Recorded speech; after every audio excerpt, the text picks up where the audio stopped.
We're learning more about a disturbing video of an alleged road rage hit and run on Highway 26 last night. Police have arrested the driver who they believe intentionally drove a motorcyclist off the road. Fox 12's Julia Lopez joins us live from Washington County Court. Julia, what can you tell us? Well, the accused suspect, Samir Pazzotto-Filo, was arraigned today on several charges related to that hit and run. Now, the victim's family was not in court this afternoon, but we did hear from them yesterday. Thankfully, their loved one did survive, but they've asked us not to use his last name. Who would do something like that?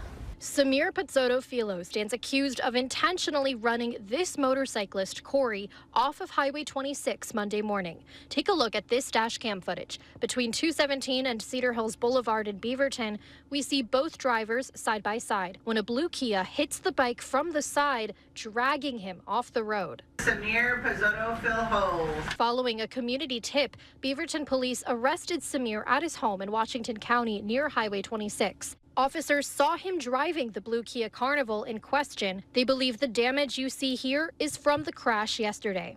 Meanwhile, and the driver hit him so hard that my son's clutch lever went through the complete side of his steel-toe boots. Corey's family, who asked us not to share his last name, say they're grateful the 21-year-old survived. He's recovering at home with a concussion and some major road rash, but they're left to grapple with how this can happen in the first place. The van had almost hit him twice already, and my brother was trying to be like, well, do you not see me? What is happening? And then the driver made eye contact with him and jerked the wheel. Samir is charged with first-degree attempted assault, second-degree assault, reckless driving, unlawful use of a weapon, and hit and run, which is a felony. I think it's really hard to watch just because it's so deliberate.